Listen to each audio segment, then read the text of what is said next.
Oi, gente. Nos vídeos anteriores eu falei sobre integral de linha sobre o campo escalar e sobre integral de linha de um campo vetorial. E eu mostrei algumas aplicações desses conceitos ou desses cálculos para vocês, que são, no primeiro caso, a gente pode calcular diversas áreas e a gente pode calcular centro de massa, a gente pode calcular massa e também podemos utilizar a integral de linha de um campo escalar para calcular momento de inércia, que são alguns dos exemplos que estão no livro de vocês. E sobre as integrais de linha de um campo vetorial, a gente viu que essa integral de linha ela pode ser utilizada para a gente calcular trabalho e esse trabalho, ele está, de certa forma, ele está relacionado com a quantidade de energia que é preciso ser gasta para a gente mover uma partícula de um ponto até um outro, passando por um caminho, que é o nosso caminho de integração, sabendo que sobre esse caminho está atuando alguma força. Então, principalmente na segunda parte, quando nós estávamos trabalhando com integrais sobre campos vetoriais, nós vimos que calcular essas integrais, todas as integrais que a gente calculou, elas são integrais que são fáceis, que foram fáceis de a gente calcular. Ou porque o caminho era um caminho muito simples, ou porque a função que gerava o campo vetorial era uma função simples. Mas nem sempre isso vai acontecer, nem sempre a gente vai ter caminhos e funções que são simples de a gente integrar. Então, por esse motivo, algumas vezes, em algumas situações, a gente pode utilizar algumas propriedades que os campos vetoriais têm, a gente pode usar algumas propriedades que os campos vetoriais têm para calcular essas integrais de uma forma mais rápida e mais fácil, e esse é o objetivo dessa aula de hoje. Estudar integrais que são independentes do caminho de integração.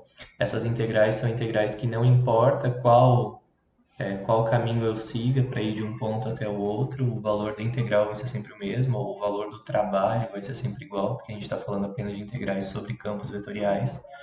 E por último, a gente vai ver como escrever essas integrais, como resolver essas integrais, como relacionar essas integrais sobre o campo vetorial com integrais duplas, e isso vai ser dado pelo Teorema de Green.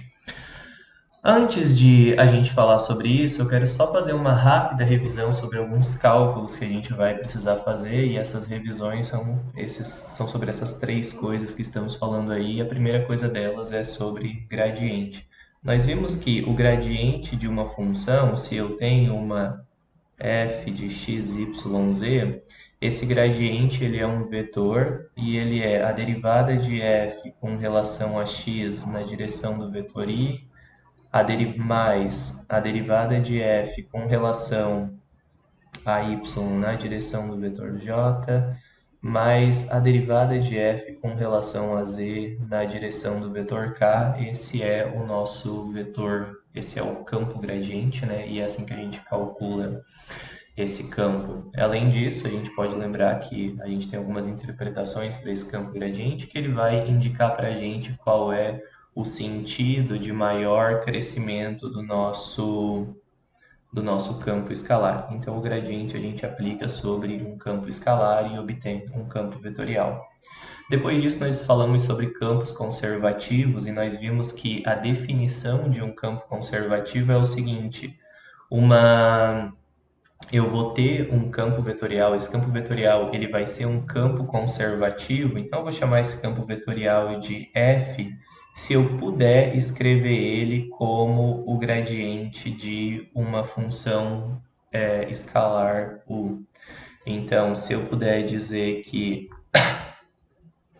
existe uma função u, que é uma f de x, y, z, e eu tenho que o gradiente dessa função é um campo vetorial, então nós temos essa definição aí de campo conservativo. Lá na aula de campos conservativos, a gente também viu uma condição para verificar se um campo vetorial ele é ou não é um campo conservativo.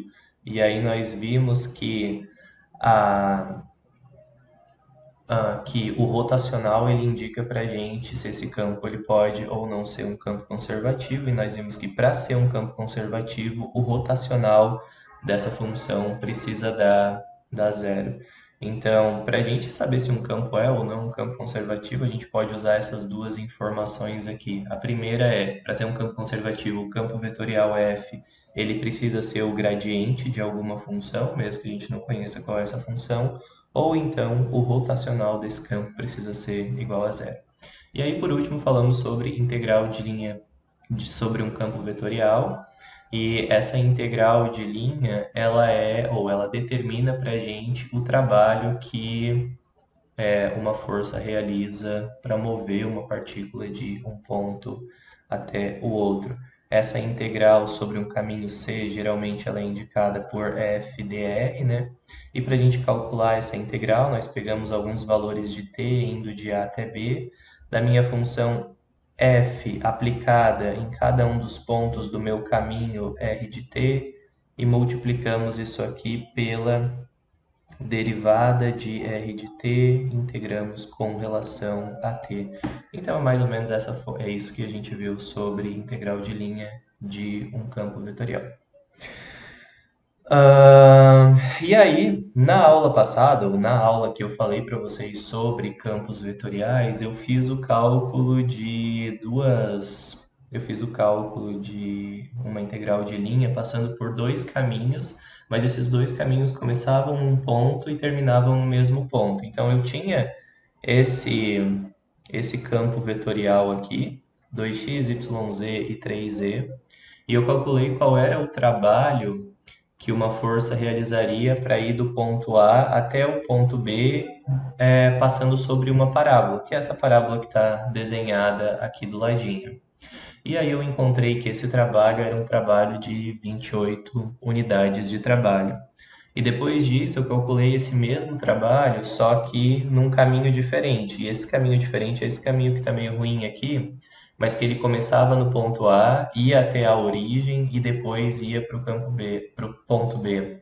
Então, fiz o cálculo dessa integral para esses dois caminhos, somei os dois valores e esse valor ele deu 100 terços. Então, nesse caso aqui, nós calculamos a integral de linha sobre um campo vetorial indo de um ponto até o outro, passando por dois caminhos diferentes, e os dois resultados, eles deram resultados diferentes.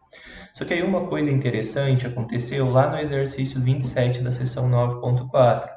A gente tinha esse campo vetorial aqui, e aí eu espero que vocês tenham calculado, mas pedia para que a gente calculasse a integral indo do ponto A até o ponto B, que são esses dois pontos aqui, passando por esses três caminhos aqui. O primeiro é um segmento de reta, o segundo é a intersecção dessas superfícies aqui, e essa intersecção também dava uma parábola para a gente, uma parábola que estava no plano x igual a y. E depois eu também calculei o valor dessa integral indo do ponto A até o ponto B, só que passando pelo ponto C. E aí essas integrais, para a gente não perder muito tempo nesse vídeo, eu já deixei elas calculadas aqui. No primeiro caminho, a gente tinha lá um segmento de reta, então eu encontrei uma parametrização para esse caminho, que é essa parametrização que está aqui. Calculei o valor da integral de linha nesse caminho. Lembrando que para eu calcular a integral de linha, né, eu preciso calcular isso daqui, ou seja, pegar a minha função e calcular ela em todos os pontos do meu caminho. Como a minha função ela é a função 2xy, x² e 3z, o meu x é isso, o y é isso e o z é isso que está aqui, então basta que eu substitua esses valores de x, y, z neste campo vetorial que está aqui, e foi isso que eu fiz nessa primeira parte aqui. E isso precisa ser feito produto escalar com a derivada das coordenadas do meu caminho, né? Então, isso aqui representam as derivadas do x, do y e do z que estão aqui nesse caminho. Fiz esse produto escalar, integrei com relação a t e encontrei que o valor desse trabalho, o valor dessa integral de linha deu 7. A mesma coisa precisava ser feita para o segundo caminho. Esse segundo caminho era a intersecção dessas duas superfícies, né? Como o x era igual a y, para eu parametrizar isso aqui, eu disse que o x valia t, se o x vale t, o y também vale t, e com isso o z vai ser 2t quadrado. Esse caminho ele precisa ir do ponto A até o ponto B, então com isso aqui eu calculei de onde até onde os valores de t vão, né? Eles vão de 0 até 1. Como anteriormente, calculei a integral, só que agora sobre esse caminho aí, e ao fazer esse cálculo, encontrei que o valor dessa integral de linha deu 7. A mesma coisa foi feita para a linha poligonal que vai do ponto A até o ponto B, só que passando pelo ponto C. Essa linha poligonal eu tentei desenhar ela aqui, então o ponto A é esse ponto, o ponto C é esse ponto e o ponto B é esse ponto que está aqui. Então sai da origem, vai para o ponto C e depois vai para o ponto B. De uma forma geral, ela começa e termina nos mesmos pontos que nós tínhamos anteriormente. Então, para eu calcular essa integral de linha, eu precisei separar esse caminho 3 em uma união de dois caminhos diferentes, calcular a integral de linha sobre cada um desses caminhos e depois somar os dois valores dessas integrais. E aí, como esses dois caminhos eles eram segmentos de reta, eu parametrizei como anteriormente, encontrei que sobre o primeiro caminho o valor da integral dava menos 43 meios, sobre o segundo caminho dava 57 meios, e ao somar o valor dessas duas integrais eu obtive que essa integral de linha ela também deu 7. Então, o que está aparecendo aqui? Está aparecendo nesse exercício que não importa qual caminho, eu peguei 3 caminhos diferentes e em todos esses 3 caminhos o valor do trabalho ou o valor da integral de linha deu exatamente o mesmo valor. Então, pode parecer que a gente pode se perguntar, será que se eu pegar qualquer caminho indo de A até B, o valor dessa integral sempre vai dar o mesmo? Se eu pegar um outro caminho, que aqui tem o ponto A, aqui tem o ponto B, e eu fizer isso aqui, eu fizer esse caminho, o valor dessa integral vai ser o mesmo? E, e a resposta para esse caso é sim, o valor dessa integral vai ser o mesmo, e nós vamos ver o porquê que isso está acontecendo. E assim como o valor da integral de linha nesse exemplo sempre vai ser o mesmo, se eu sair do ponto A e chegar no ponto B, podem existir outros campos vetoriais que, independente do caminho que a gente pegue para ir do ponto A até o ponto B, o valor da integral vai ser o mesmo. Então, essas integrais elas são chamadas de integrais independentes do caminho de integração.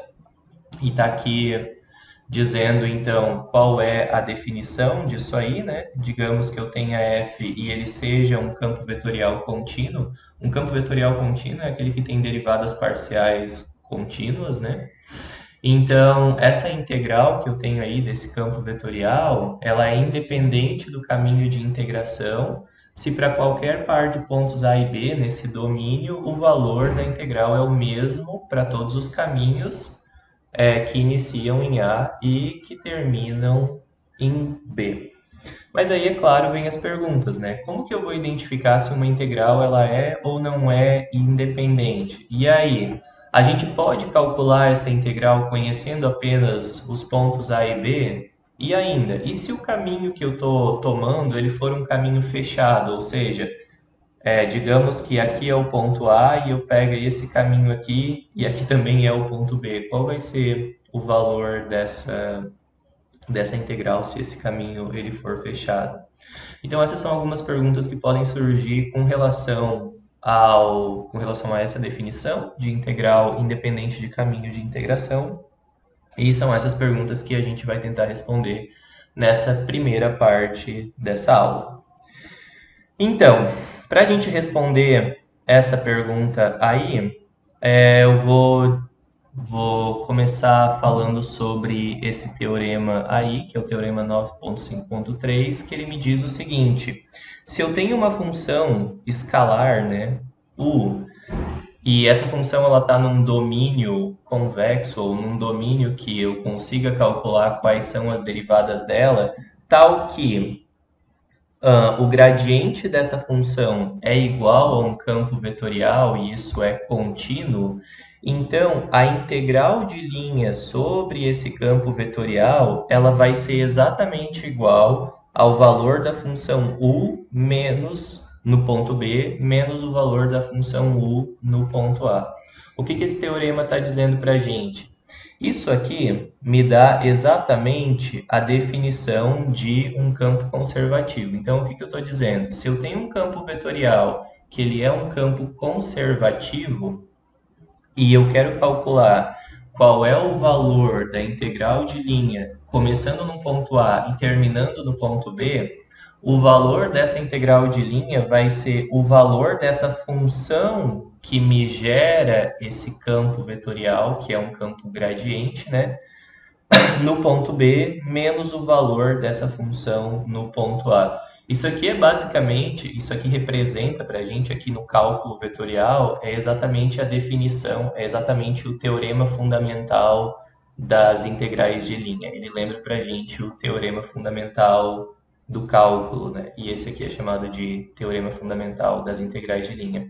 E o que esse teorema está dizendo para a gente é que não importa qual é o caminho que eu pegue, né? Se eu tiver um campo vetorial que é conservativo, se eu pegar qualquer caminho que começa no ponto A e termina no ponto B, o valor dessa integral sempre vai ser o mesmo. E aí tem uma prova desse teorema, que é uma prova que está lá no livro de vocês, e eu vou tentar explicar para vocês essa prova aqui.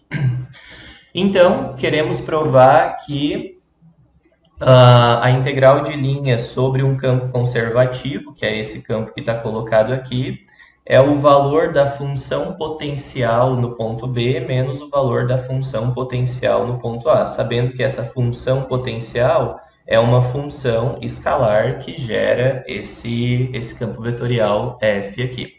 Então, vamos pegar dois pontos quaisquer que estão num espaço U aí, que é o espaço onde o meu caminho está contido. E aí a gente vai unir esses dois pontos por meio de um caminho suave. Um caminho suave é um caminho que tem derivadas contínuas.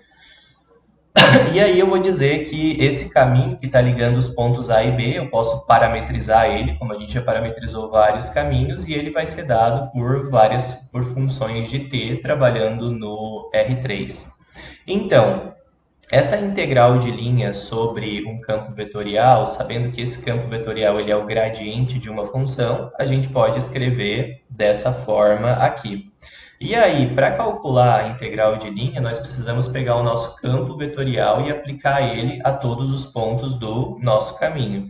Como eu tenho o gradiente de u como representando o meu campo vetorial, então eu tenho que calcular o gradiente de u em cada um dos pontos do meu caminho e multiplicar isso pela derivada do meu caminho.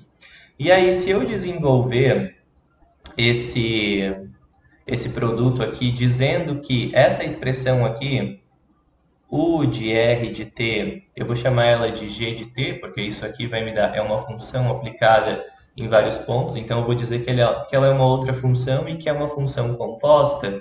E para calcular o gradiente dessa função, eu vou precisar encontrar as derivadas dessa função, então eu vou precisar utilizar a regra da cadeia. E a derivada dessa função que a gente vai utilizar para calcular o gradiente vai ser dada por isso daí, né? A derivada de u com relação a x vezes a derivada desse x aqui com relação a t, né? Porque eu calculo na regra da cadeia, né? Eu calculo a derivada da função de fora e multiplico pela derivada da função de dentro. E aí isso para todas as coordenadas para eu calcular essa derivada total. E aí, se a gente observar que esse g' de t que a gente tem aqui, ou exatamente esse g' de t, ele é exatamente o gradiente da função u aplicado no meu caminho vezes o r' de t. Por quê? Esses termos que eu tenho aqui, que eu acabei de circular em azul, eles representam para a gente exatamente a derivada do meu caminho, né? Ou as coordenadas da derivada do meu caminho. E isso que eu tenho aqui, esse du dx, du dy e du dz, representam para a gente exatamente o gradiente da função u. Então, toda essa expressão que eu tenho aqui em cima, ou na verdade, toda essa expressão que eu tenho aqui, ela pode ser substituída por g' de t, que foi exatamente o que foi feito aqui. E isso tudo sendo integrado de a até b, que é onde inicia o ponto A, minha parametrização, e onde termina a minha parametrização. E aí aqui eu tenho a integral de uma derivada.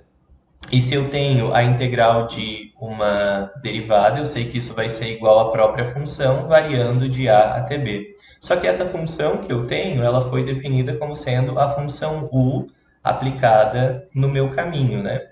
Então, sabendo que isso é o valor da minha função u aplicada no meu caminho e substituindo no meu caminho os valores de b e de a, nós vamos ter a função u no ponto r final da minha parametrização menos a função u no ponto r inicial da minha parametrização. E isso aqui é exatamente o valor da função u no ponto b menos o valor da função u no ponto a. E com isso a gente prova então que se um campo vetorial ele for um campo conservativo, não importa qual é o caminho que eu pegue indo de A até B, o valor da integral de linha sempre vai ser o mesmo. E além disso, esse teorema ele dá uma forma mais rápida de a gente calcular essa integral de linha. Para calcular essa integral de linha, a gente pode encontrar qual é a função potencial que a gente tem e calcular o valor dessa função potencial no ponto final menos o valor dessa função no ponto inicial. Porque ao encontrar essa função potencial, então, a gente consegue calcular com uma soma, com uma subtração, qual é o valor da integral de linha entre quaisquer dois pontos desse campo vetorial. Para isso ficar mais claro, vamos fazer um exemplo. E nesse exemplo, tenho aqui um campo vetorial, que é esse campo que se encontra aqui. E eu quero verificar se ele é um campo conservativo e, em caso afirmativo, eu quero calcular essa integral aqui, ou seja, a integral que começa no ponto 1, 0 e que termina no ponto 1, 1. E aí, sobre qualquer caminho, né? Por quê? Porque se esse for um campo conservativo, então não importa qual caminho eu pegue para calcular essa integral de linha. Pronto. Mas num primeiro momento, vamos lá, vou chamar de letra A, vamos verificar se esse campo é conservativo. Para verificar se ele é um campo conservativo, a gente precisa verificar se o rotacional desse campo vetorial ele é igual a zero. E para calcular o rotacional de um campo vetorial, a gente pode utilizar esse determinante, e nesse determinante a gente só precisa sempre completar ele agora com as coordenadas do vetor que eu tenho do meu campo, né? Então aqui o que eu tenho multiplicando o meu i é e na x mais y mais 1, que é essa função que vai aqui. O que eu tenho multiplicando o meu j é e na x mais y, e o que eu tenho multiplicando o meu z é 0.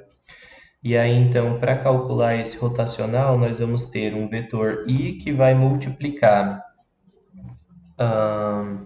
a derivada de onde eu elimino a linha e a coluna que tem o i, né? Então, vai ser a derivada parcial de 0 com relação a y, e eu não vou colocar isso aqui vai dar diretamente 0, menos a derivada parcial dessa função aqui, que eu estou fazendo um pontinho, com relação a z, e isso também vai dar 0. Mais, ou na verdade, menos, né?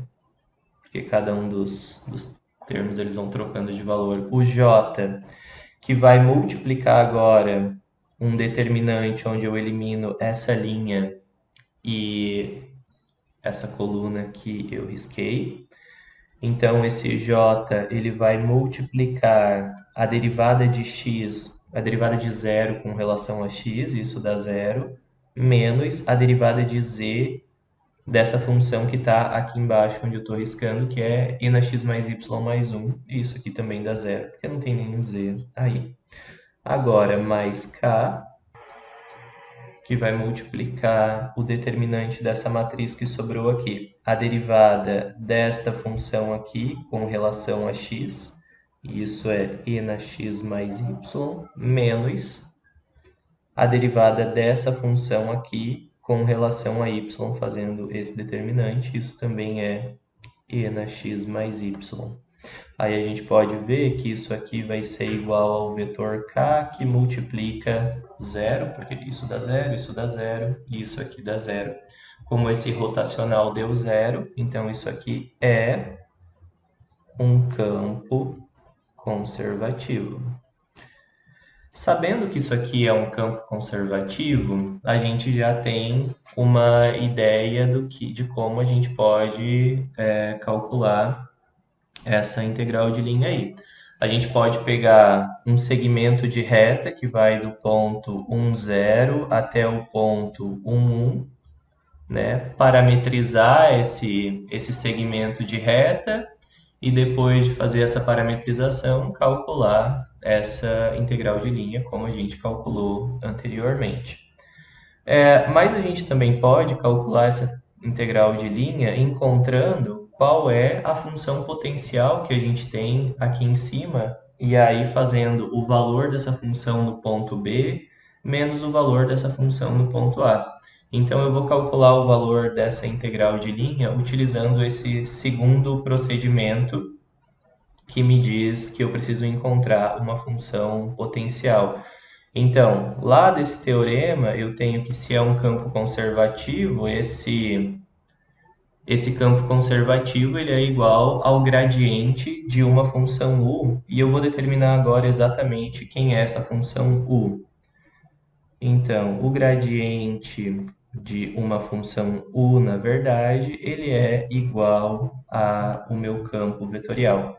Como esse campo vetorial que eu tenho, ele é um campo que tem apenas x e y, né? Então, essa minha função u, ela vai ser uma função que depende apenas de x e y. Então, nós temos que o gradiente de u vai ser igual, ou se eu for calcular o gradiente desse u, né, que é isso que eu estou querendo fazer, eu vou ter que fazer a derivada de u com relação a x, e eu vou ter que encontrar a derivada de u com relação a y. Estou escrevendo dessa forma, mas eu poderia colocar lá nas coordenadas i e j, né? E isso precisa ser igual às coordenadas do meu campo vetorial, que é e na x mais y mais 1 e na x mais y. E aí, utilizando a igualdade de vetores, nós encontramos que a derivada de u com relação a x, ela precisa ser igual a e na x mais y mais 1. E aí, se a gente passar esse dx para o outro lado multiplicando, a gente vai encontrar que isso aqui... Opa, faltou mais um. Que essa função u ela vai ser a integral de e na x mais y mais 1 vezes dx, só que aí ainda eu preciso somar uma função de y aqui, que seria a minha constante, né? Porque eu estou pegando essa derivada parcial e transformando numa derivada ordinária, então a minha constante ela vai ser uma função de y, provavelmente. E aí, para eu calcular essa integral, a integral de e na x mais y com relação a x, ela vai ser e na x mais y, e a derivada de 1 com relação a x é x, e aí ainda, além disso, eu vou ter que somar aqui uma constante que provavelmente vai ser uma função de y. E aí a gente precisa encontrar quem é esse f de y, né? Para encontrar esse f de y, nós vamos utilizar essa segunda parte da igualdade aqui. Nós sabemos que a derivada de u com relação a y precisa ser igual a e na x mais y. Se esse daqui é o meu u, eu vou derivar ele com relação a y, eu vou ficar com e na x mais y, a derivada disso é zero, a derivada de f de y com relação a y é f' de y. E isso precisa ser igual a e na x mais y. Simplifico isso com isso, e encontramos que a f' de y é igual a zero, ou seja, a minha f de y vai ser uma constante que não depende de nada, vai ser uma vai ser uma constante, um número qualquer. Então, a minha função u, de uma forma geral, vai ser a função e na x mais y mais x mais uma constante. E essa daqui, então, é a função que gera esse campo vetorial que aqui está. E sabendo que essa é a função que gera esse campo vetorial, que para eu calcular a integral dessa função indo de um ponto até o outro, eu posso calcular o valor da função u no ponto final menos o valor da função u no ponto inicial, a gente vai fazer isso para calcular o valor desta integral de linha. Nós vamos calcular, eu vou escrever isso aqui, a integral sobre um caminho qualquer de f vezes 1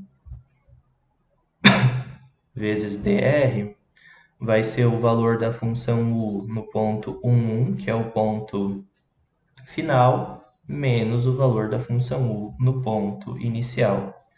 O valor da função u no ponto inicial, que é o ponto 1, é o valor onde o x vale 1 e o y vale 1. Então, isso vai ser e elevado a 1 mais 1, mais 1, mais uma constante, menos o valor dessa função no ponto 1, 0. No ponto 1, 0, nós vamos ter 1e elevado a 1 mais 0, mais 1, que é o valor do x, mais uma constante. E aí isso aqui vai ser igual a e ao quadrado, esse 1 vai simplificar com esse 1, esse c vai simplificar com esse c, menos e. Então, esse é o valor da integral de linha, apagou a tela, indo do ponto 1, até o ponto, ou melhor, indo do ponto 0 até o ponto 1. E aí, embora pareça que deu mais trabalho para a gente encontrar essa função potencial do que calcular a integral de linha propriamente dito, a gente consegue, com esse teorema, calcular, como falei para vocês, o valor da integral. Com essa função potencial, a gente consegue calcular o valor da integral de linha indo de um ponto até outro ponto qualquer. Então, se eu quisesse saber a integral da origem até o ponto 10, 10, bastaria que eu calculasse o valor da função do ponto 10, 10, menos o valor dessa função potencial na origem e conseguiria determinar rapidamente todas as integrais de linha para esse campo vetorial que estamos trabalhando aqui. Então, para finalizar esse exemplo, algumas integrais elas vão ser independentes do caminho de integração. E para uma integral ela ser independente do caminho de integração, o rotacional do campo vetorial que nós temos, ele precisa dar zero. Sabendo que o rotacional dá zero, a gente tem então um campo conservativo, e essa ideia de campo conservativo vem exatamente dessa ideia de conservação de energia, né? Que a quantidade de energia que eu gasto para ir de um ponto A até um ponto B, ela é sempre a mesma, independente do caminho que eu pegue. E isso também está bastante relacionado com aquela ideia de o rotacional ele representa a rotação, né? Então, se o rotacional ele é igual a zero, isso significa que as derivadas, as diferenças entre as derivadas parciais que a gente calculou aqui, essas diferenças sempre vão dar zero. Então, de uma forma geral, os objetos que estariam num campo que representa a velocidade de um fluido, por exemplo, eles não estão sofrendo uma rotação. E aí, então, se eu sei que esse campo, para finalizar, né? Se eu sei que esse campo ele é conservativo, eu posso encontrar uma função potencial, e encontrando essa função potencial, para calcular o valor da integral de linha, eu vou precisar sempre fazer somente essa continha que está aqui, para quaisquer dois pontos que a gente tenha para qualquer caminho que seja definido por dois pontos e consigo calcular isso de uma forma bem rápida. E com isso a gente responde a primeira parte daquelas perguntas que nós estávamos fazendo lá, né? Como que eu sei quando que uma integral ela independe do caminho de integração? E isso vai ser o, quando o rotacional for igual a zero. Depois, nós tínhamos perguntado sobre os caminhos fechados, e esses caminhos são fechados e simples. Um caminho fechado simples é um caminho que inicia no ponto A, ele faz alguma voltinha e ele volta para o ponto A, ou seja, o ponto inicial é igual ao ponto final. Então, esse aqui é um caminho que eu tenho, que é um caminho que é dito fechado simples. Um outro caminho fechado simples é um caminho que pode ser sobre uma circunferência, que ele termina e começa nesse mesmo ponto. Um caminho que não é fechado, que é fechado, mas não é simples, seria esse caminho aqui, onde a gente tem uma intersecção do caminho com ele mesmo, e esse não é um caminho fechado simples. Ou então, um caminho que tenha quinas, como esse daqui, também não é um caminho fechado simples. Então, um caminho fechado simples é um caminho que ele é suave, ou ainda é um caminho que tem derivadas contínuas. E aí, se eu tenho um caminho dessa forma e sobre esse caminho está atuando um campo vetorial, essas três afirmações que tem aí, elas são afirmações que são equivalentes. A primeira afirmação diz que f é o gradiente de uma função u, então o f é um campo conservativo, e uma das coisas que a gente já sabe é que se o campo que eu tenho é um campo conservativo, então a integral ela independe do caminho de integração. E a outra informação que eu tenho com relação a isso é que a integral de linha sobre um caminho fechado simples, ela vai ser igual a zero.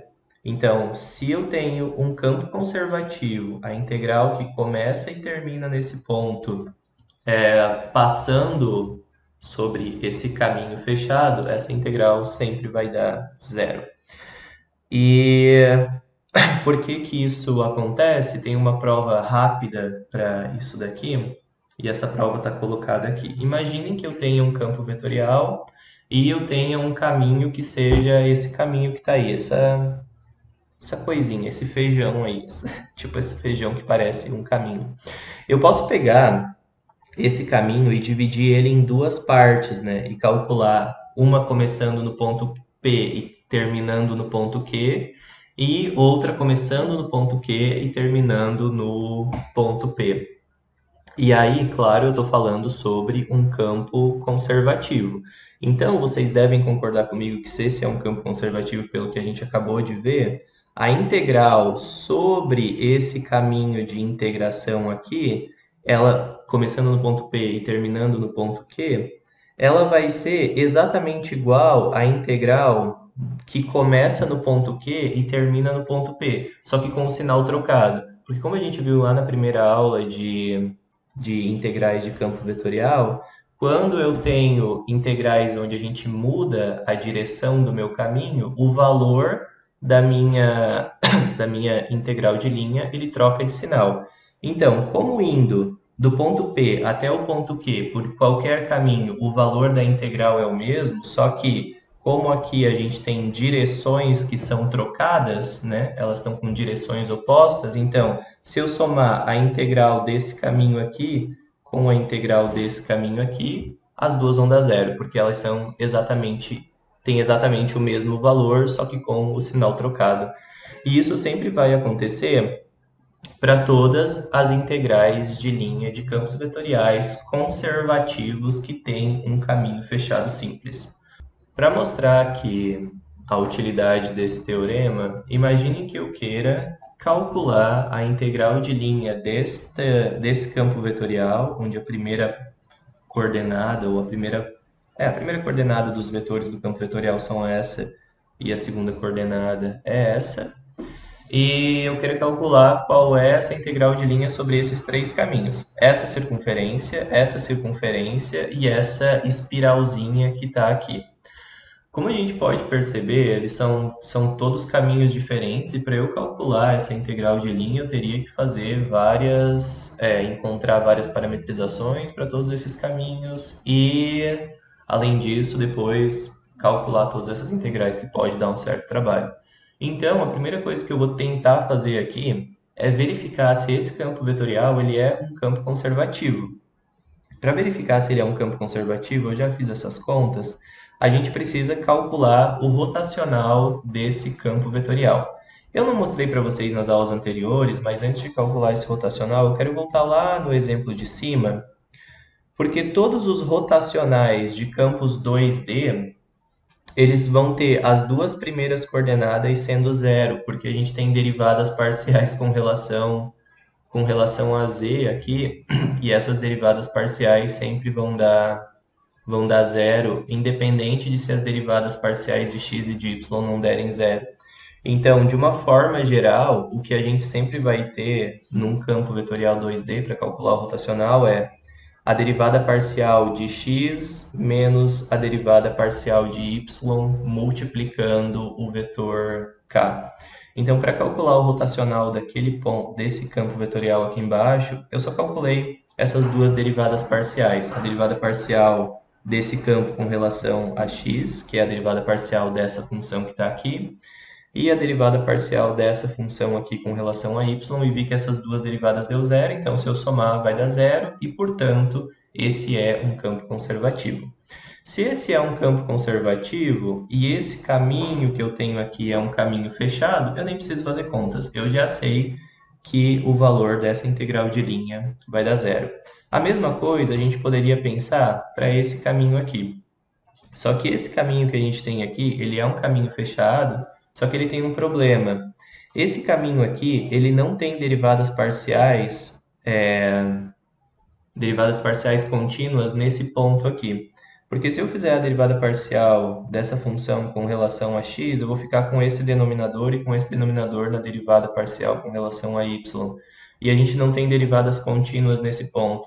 Então, como esse ponto, esse exclusivo ponto, ele é um ponto de descontinuidade dessa função aqui também, a gente não pode aplicar aquele teorema. Então, se não podemos aplicar aquele teorema, a gente precisa dar um jeito de calcular esta integral de linha aqui.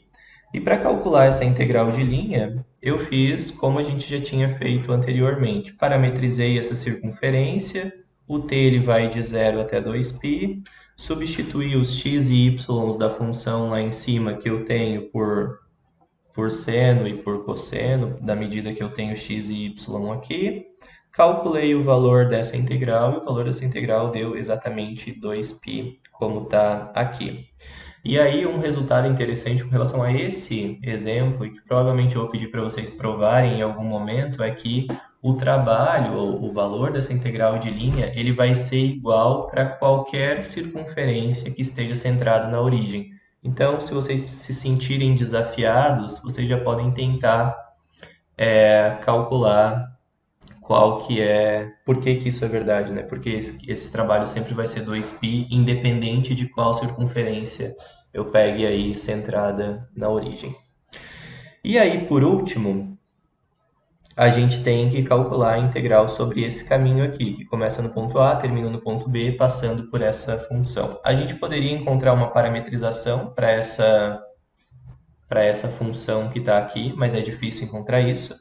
Dado que esse campo ele é um campo conservativo, eu sei que para calcular o valor dessa integral, eu posso calcular o valor da integral indo do ponto A até o ponto B. Então, eu poderia usar um segmento de reta aqui para ser o caminho, e isso aqui eu teria exatamente o mesmo resultado.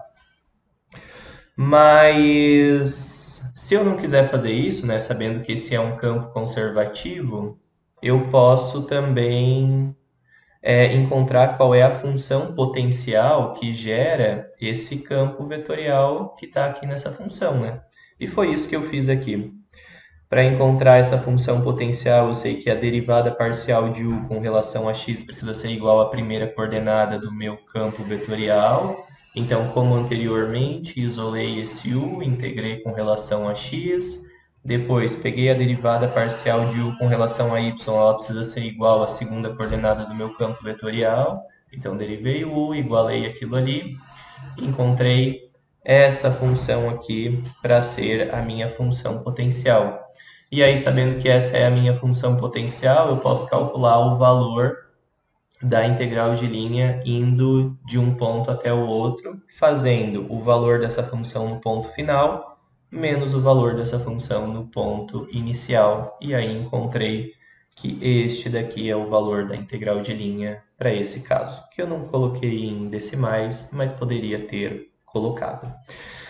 E com este exemplo, eu termino o que eu gostaria de falar para vocês nesse vídeo sobre independência de caminho. Então, existem esses 3 resultados aqui, que são resultados que são interessantes com relação à independência do caminho. Quando que uma integral ela vai ser independente do caminho de integração? Quando o campo vetorial ele for um campo conservativo. Como que eu sei que ele é um campo conservativo? O rotacional da função precisa ser igual a zero.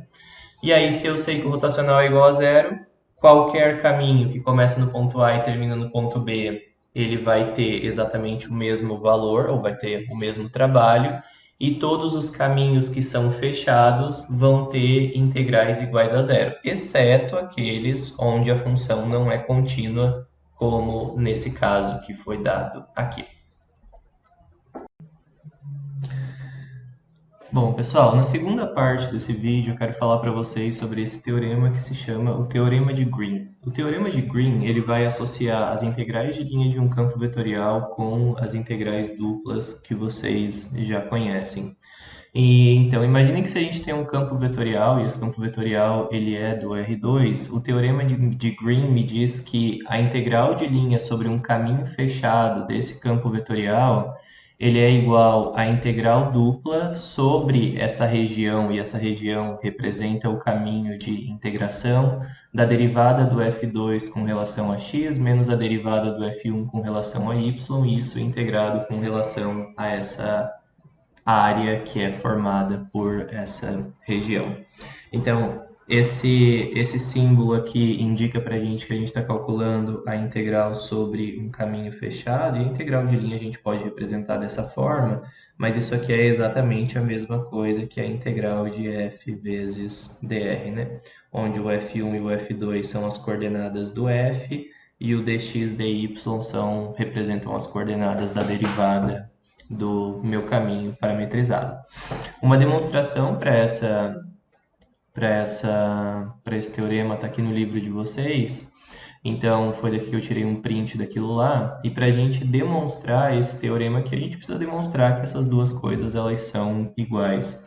Para fazer uma demonstração de que esses dois lados da igualdade eles são iguais realmente, a gente pode separar isso aqui em duas derivadas, em duas integrais distintas, né? Porque a gente tem uma subtração aqui. E o que a gente vai tentar provar é que a integral dessa parte, isso aqui também pode ser separado em duas integrais distintas, né? É que essa integral dessa primeira parte aqui é igual à integral dessa segunda parte que está aqui, e depois que a integral dessa primeira parte que está aqui é igual à integral da primeira parte que está aqui. Para fazer essa prova, então, a gente está trabalhando agora com campos vetoriais que eles podem ou não ser conservativos, então, na maioria dos casos, eles vão ser campos que não são conservativos, e a gente tem uma região que ela é uma região fechada. Então, vamos imaginar essa região aqui, e nessa região, como ela é uma região fechada, para fazer a prova desse teorema, foi resolvido, né, dividir essa região em duas regiões distintas. Uma que começa no ponto A e vai até o ponto B, passando por esse caminho aqui, que é uma função de x, né? Eu posso escrever isso aqui como sendo uma função de x. e uma outra região que começa no ponto B e vai até o ponto A, passando, e essa segunda região pode ser representada por uma segunda função de x. Então, isso aqui tudo me dá a região separada nessas duas partes, a parte de cima e a parte de baixo. Como eu falei para vocês, eu quero provar que essa integral aqui é igual a essa integral dessa segunda parte. É isso aqui que eu quero mostrar num primeiro momento.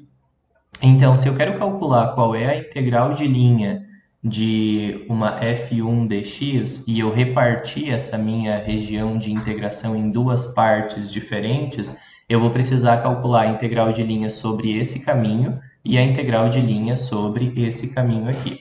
Antes de... Foi isso que foi feito aqui.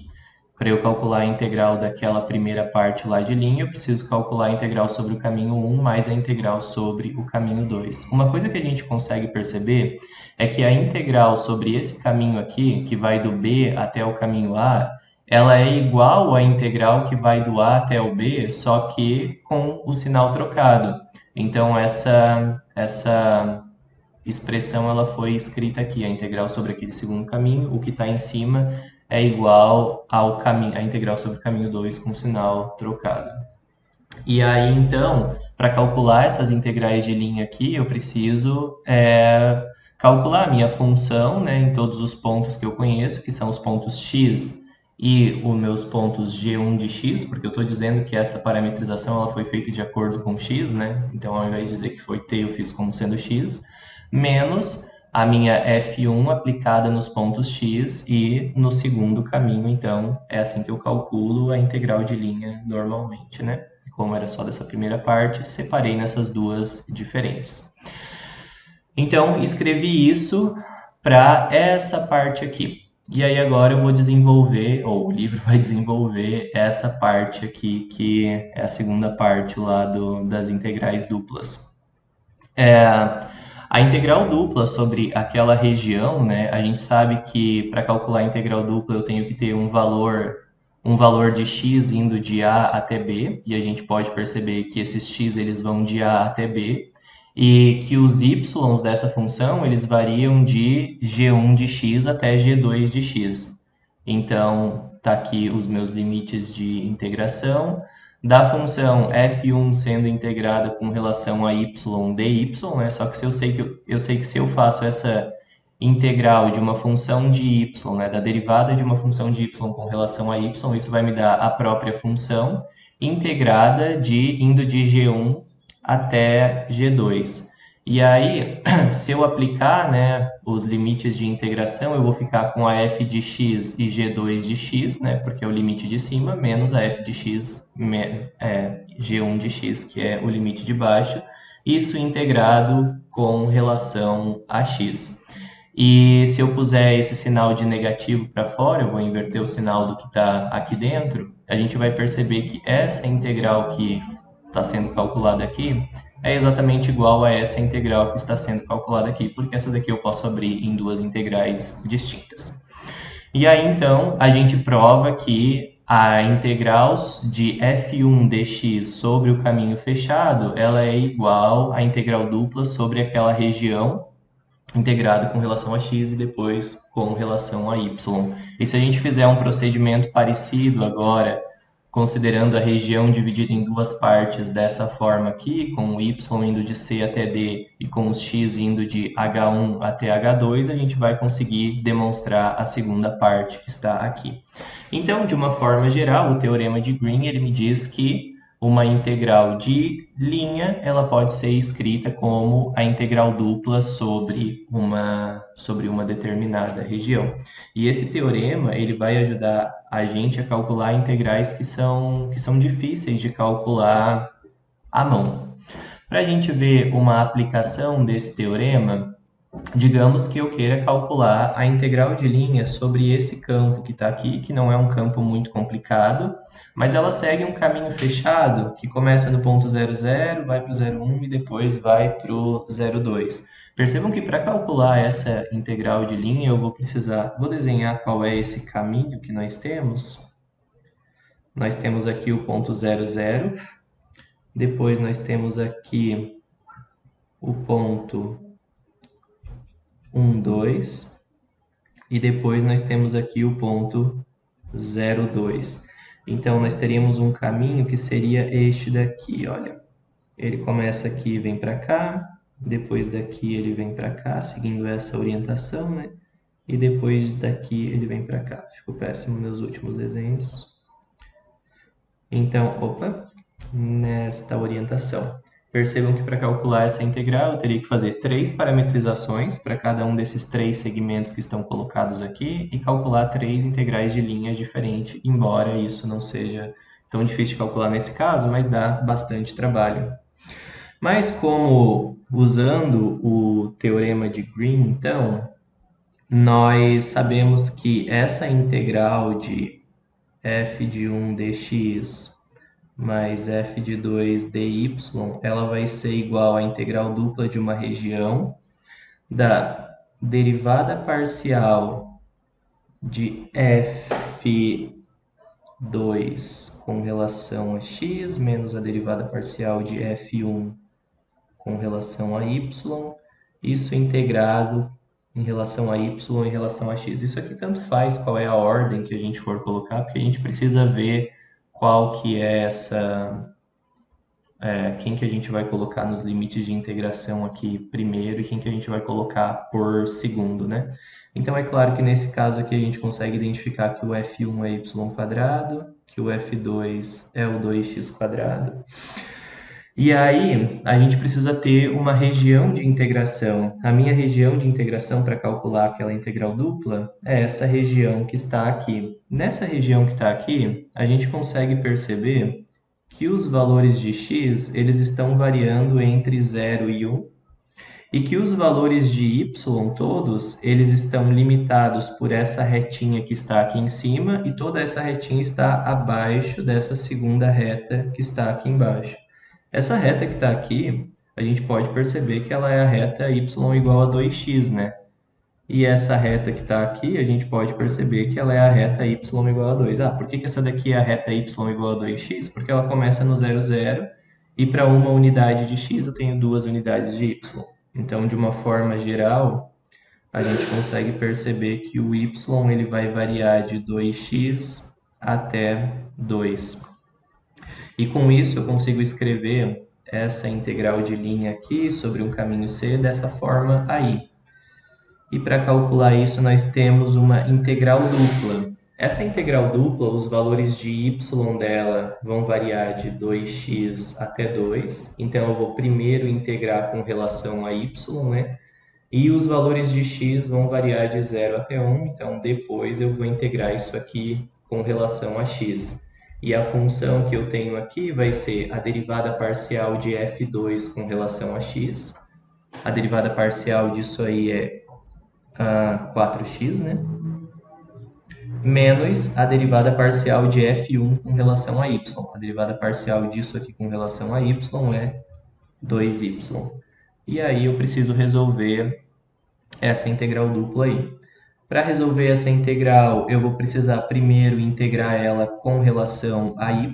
Integrando com relação a y, nós vamos ter 4xy menos y ao quadrado.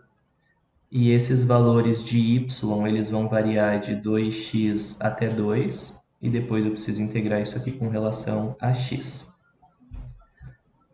Aplicando esses limites de integração no y, né, nós vamos ter 4 vezes x vezes 2, menos 2 ao quadrado, menos, né, agora usando o teorema fundamental do cálculo, né, aplicando 2x nisso aí.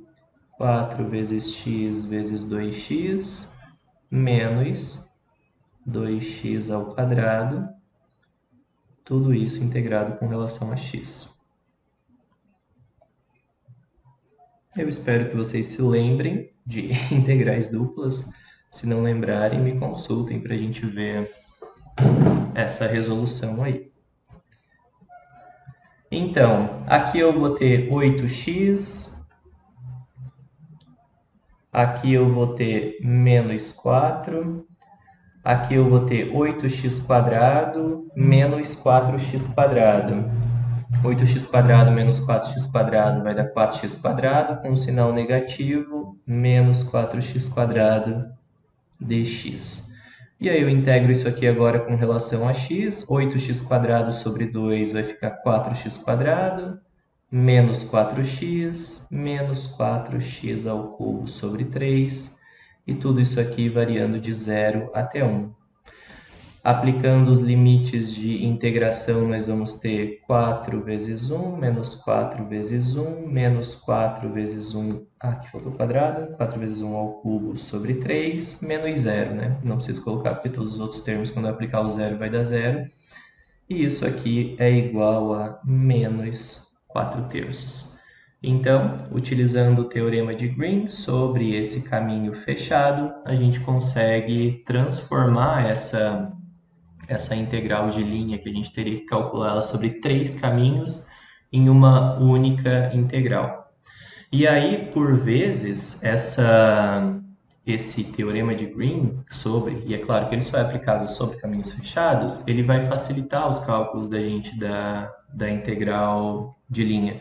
Porque se a função que eu tenho aqui for uma função muito complicada, fazer as derivadas dessas funções, né, com relação a x e com relação a y é fácil, e depois integrar com relação a x e com relação a y, mesmo que as funções sejam difíceis, a gente pode fazer mudanças de ordem de integração para que, por exemplo, tem uma função que é de y e é muito difícil de eu integrar. Então, eu posso inverter a ordem de integração, porque aí aquela função, se eu integrar com relação a x, ela vai ser uma constante. E aí isso pode fazer com que a ordem de integração pode fazer com que a gente resolva as integrais de uma forma mais rápida.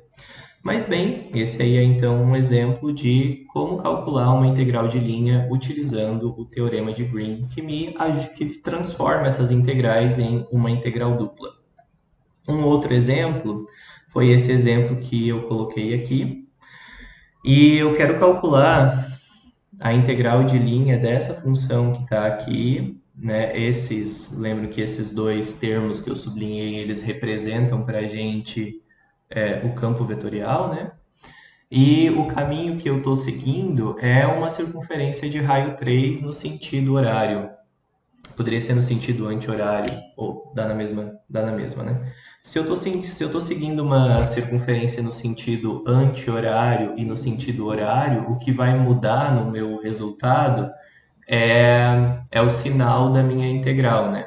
Se eu sigo ela no sentido horário, eu vou ter... Se eu parametrizar a minha circunferência no sentido horário, eu vou ter... Anti-horário, desculpa, eu vou ter um valor de integral. E aí, se eu quero a integral no sentido horário, vai ser o valor dessa mesma integral, só que com o sinal trocado. E aí, para a gente utilizar o teorema de Green, isso aqui, tá aqui a minha circunferência, né? Percebam que calcular isso aqui, ou a integral disso aqui, as integrais de linha disso aqui pode dar bastante trabalho, né? Porque eu vou ter que fazer produtos escalares disso aí com seno, cosseno, e isso aí pode dar um problema bem grande para a gente fazer as nossas continhas. Então, quero utilizar o teorema de Green para resolver isso. Então, essa integral, ela pode ser escrita como uma integral dupla sobre uma região onde, aqui está o meu sinal de igual, o primeiro termo que eu tenho aqui é a derivada de f2 com relação a x, ou seja, a derivada disso aqui com relação a x, que é 7. No segundo termo, a derivada disso aqui com relação a y, que é 3. Então, eu vou ficar com a integral de 4 sobre uma região, né, vezes um incremento de área. Como essa região que eu tenho ela é uma região circular, eu decidi calcular essa integral utilizando coordenadas polares, né? E aí eu fiz isso aqui do lado. Para transformar uma circunferência para coordenadas polares, eu disse que o x ele vale r cosseno, que o y vale r seno, e aí nós temos que esse θ ele vai variar de 0 a 2π e que o meu r ele vai variar de 0 a 3. Coloquei aqui também o que a gente precisa fazer na mudança de variáveis para coordenadas polares, né? Se eu tenho uma função dessa forma e eu faço uma mudança para coordenadas polares, eu vou escrever essa integral dupla da seguinte forma: os meus valores de θ, eles vão de alfa até beta, o meu valor do raio vai de A até B, e nesse caso o raio vai de 0 até 3, e aí eu calculo o valor dessa função substituindo x por r cosseno, y por r seno, multiplico isso por r, integro primeiro com relação a r, depois com relação a θ. E foi isso que eu fiz exatamente aqui para calcular essa integral, né? O meu raio está indo de 0 até 3, o meu θ está indo de 0 até 2, e isso aqui vai ser 4 vezes r. E aí, apliquei, né? Calculei, integrei isso aí com relação a r primeiro, depois com relação a θ, e determinei que esse trabalho ele vai ser menos 36π. E eu já coloquei que isso aqui, eu coloquei esse sinal negativo aqui na frente da integral, porque eu parametrizei a circunferência indo de 0 até 2π, então seguindo esse caminho aqui. Como eu queria no outro sentido, né, para eu ter o outro sentido, eu vou ter a mesma integral, só que com o sinal trocado. Então, por isso esse negativo aí da frente. Então, aí outro exemplo de como utilizar o teorema de Green para resolver uma integral de linha sobre um caminho fechado. E aí, nesses exemplos que eu fiz aí, isso que eu copiei do livro, mas lá no caso anterior, a gente está utilizando o teorema de Green sobre esse caminho fechado porque é mais fácil de a gente calcular uma integral dupla do que calcular muitas integrais de linha sobre vários casos, né? Como a gente tem como a gente viu no primeiro exemplo, ou então no segundo exemplo, a função que a gente tinha lá era uma função bastante complicada e ao fazer as derivadas parciais, essa função ficou bastante simples para a gente calcular uma integral. Mas a gente pode também utilizar o teorema de Green no sentido oposto.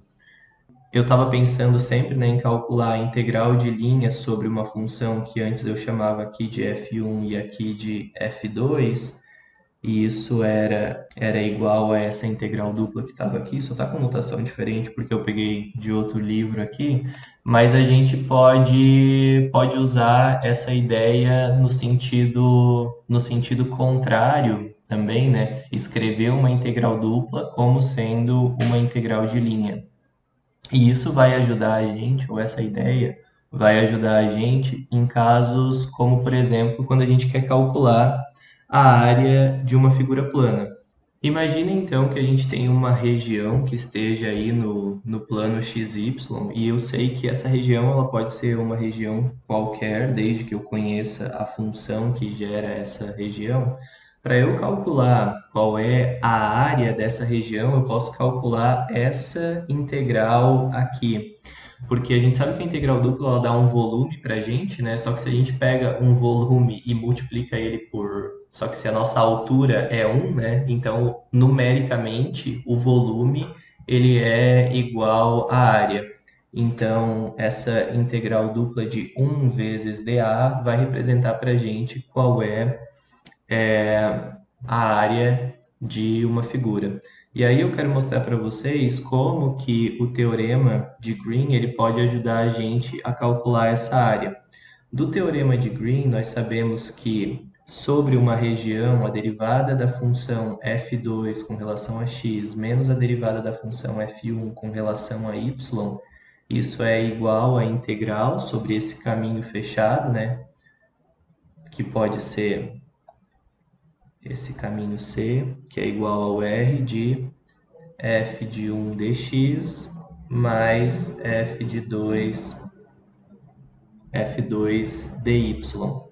E aí, o que a gente quer para calcular... Ah, isso aqui integrado com relação à área, né? Esse dA pode ser dy dx. A gente está dizendo que para eu calcular essa área, esse valor que eu tenho aqui dentro, ele precisa ser igual a 1. Então, nesse caso aqui, olhando para essa integral, nós conseguimos determinar que a df2 dx menos a df1 dy, ela precisa ser igual a 1. Se eu sei que isso daí precisa ser igual a 1, eu posso imaginar alguns campos vetoriais onde essas derivadas parciais elas deem igual a 1. E eu vou colocar alguns desses exemplos aqui para vocês. Sabendo que isso aqui precisa dar 1, eu posso imaginar uma função cuja derivada parcial com relação a x dê 1 e cuja derivada parcial com relação a y dê 0. Então, esse campo vetorial que nós temos poderia ser esse campo aqui, né? Que nós poderíamos representar ele dessa forma aqui, 0 e x. E aí, eu sei que quando eu faço as derivadas parciais disso aí, né, ou quando eu aplico este teorema aqui, eu vou ter que isso aí vai dar exatamente igual a 1. Então, aplicando o teorema de Green sobre esse campo aqui, a integral sobre uma região de df2 dx, isso vai ser 1, menos a df1 com relação a y, isso vai ser 0, isso aqui é igual à integral de f1 dx, só que o f1 dx é 0, então 0 dx, isso aí vai dar 0, mais a integral de f2 com relação a y, ou seja, x vezes dy nesse caso. Portanto, com isso aqui, eu consigo encontrar uma forma de calcular a área de uma região utilizando as integrais de linha. Para calcular essa área, eu preciso fazer x vezes dy integrado sobre o caminho C. Existem outras possibilidades que a gente pode tomar para que essa diferença que eu tenho ali dentro, ela dê 1. Eu posso tomar, por exemplo, o meu f1 sendo menos y e o meu f2 sendo igual a 0. Com isso, o campo vetorial que eu estou trabalhando seria esse daqui, menos y e 0. E se eu aplicar essas derivadas aqui nesse campo vetorial, aplicando o teorema de Green, nós vamos ter a derivada de f2 com relação a x vai ser 0. E a derivada de f1 com relação a y é menos 1, mas como tem esse menos aqui em cima, então isso aqui vai dar 1 vezes dA, e isso aqui vai ser igual a essa integral que está aqui. O meu f1 ele vale menos y, então a integral sobre um caminho C de menos y dx, e a integral de f2 dy, né, isso vai dar 0, porque o f2 é igual a 0. Outro caso que eu poderia tomar é um outro caso onde eu tenha que aquela diferença entre as derivadas que estão lá, elas sejam iguais a 1. Para que essa diferença dê igual a 1, eu posso imaginar uma função onde aqui dá 1 meio e aqui dá menos 1 meio. Se a derivada de f2 com relação a x precisa ser 1 meio positivo, então nós podemos considerar que o f2 é meio x e que o f1 é menos meio x. Menos meio y, né? Porque tem que ser a derivada com relação a y. E aí, aplicando o teorema como nós vimos anteriormente, já sabemos que do lado esquerdo nós vamos ter 1 vezes dA, e isso vai ser a integral sobre o caminho C de f1 vezes dx, ou seja, meio y dx, mais a derivada, mais f2, né? Meio x dy. E todas essas relações que eu escrevi aqui, elas são relações que me dão exatamente a mesma área. Então, o que eu estou dizendo aqui é que para calcular a área de uma região plana, ao invés de a gente calcular a integral dupla, a gente pode calcular uma única integral de linha, que pode ser essa daqui, ou pode ser essa integral de linha aqui, ou pode ser essa integral de linha aqui. Um exemplo de onde a gente pode aplicar isso seria esse exemplo que está aqui. Eu quero saber qual é a área dessa elipse aqui. Para saber qual é a área dessa elipse, utilizando integrais duplas, a gente teria que transformar isso aqui para coordenadas polares, né? Embora não seja muito difícil nesse caso, mas nós temos uma região R de 1 vezes dA. E aí eu quero aplicar aquele teorema na forma ao contrário. Para aplicar aquele teorema, eu preciso encontrar uma parametrização para a elipse, né? E uma parametrização para a elipse, ela é o meu x, ele é esse valor aqui multiplicado por cosseno de t. O meu y é esse valor aqui multiplicado por seno de t. E esse t, ele varia de 0 a 2π. Nós vimos essa parametrização numa das aulas anteriores aí. E aí, para eu calcular essa área, eu posso usar qualquer uma dessas três expressões que eu utilizei aqui. E eu vou utilizar a primeira expressão que nós temos, que é essa que eu coloquei aqui, né? A integral sobre um caminho C de x vezes dy. Aí quem é esse x? O x é o x da minha parametrização, que é a cosseno t. E quem que é o meu dy? O dy é a derivada disso aqui com relação a t, né?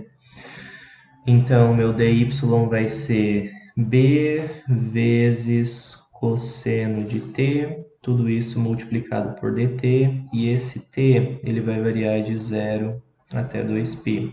Nós podemos reescrever isso aqui como colocando esse ab em evidência, vezes a integral de 0 a 2π de cosseno ao quadrado de t dt.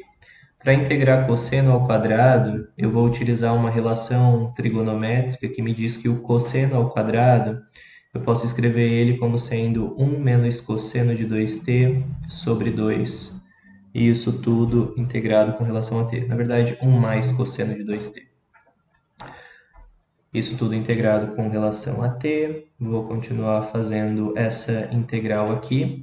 Esse 2 que está dividindo, eu vou passar ele para fora, né, porque é uma constante. E se eu integrar o que está lá dentro com relação a t, nós vamos ter t, e a integral de cosseno de 2t é seno de 2t sobre 2, isso aqui variando de 0 até 2π. Então, nós vamos ter AB sobre 2, aplicando os limites de integração, nós teremos 2π mais seno de 2 vezes 2π é o seno de π. Seno de π vale 0, então 0 dividido por 2 dá 0. Aí depois nós teríamos menos, isso aqui quando t vale 0, né? Quando t vale 0, isso aqui vai dar 0, e o seno de 0 também vale 0. Então, tudo isso aí, aplicando os limites de integração, vai dar 2π. Então, de uma forma geral, o valor dessa área vai ser π vezes a vezes b. Ou seja, a área de uma elipse ela é dada por π vezes o valor, o tamanho de um eixo vezes o valor do outro eixo, né? Lembrando que esses A's e B's, se a gente colocar essa elipse aqui num plano cartesiano, o A é essa medida aqui, o maior eixo, e o B é essa medida aqui, o maior metade do eixo, né? E aí, bem, com isso a gente eu consigo demonstrar para vocês essa outra relação que existe entre as integrais duplas e as integrais de linha, nos dois sentidos, né? Num primeiro exemplo, eu tinha uma integral de linha e utilizei o teorema de Green para transformar ela numa integral dupla, e no segundo exemplo, para calcular essa área, fiz o contrário. Precisava calcular uma integral dupla e acabei utilizando o teorema de Green dessa forma. Claro, né? Aqui eu estava falando sobre área.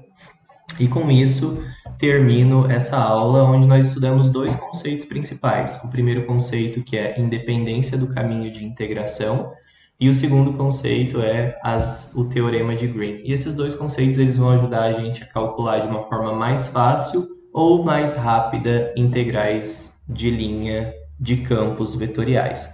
Eu sugiro que vocês façam esses exemplos, esses que eu não desenvolvi na aula, né? Que vocês façam eles e que tentem entender o passo a passo, vejam se vocês conseguem fazer sozinhos, e que depois disso vocês façam esses exercícios que estão nessas sessões aí. E lembrem-se que qualquer dúvida, vocês podem me comunicar, que estamos aí para ajudar vocês. Bom trabalho!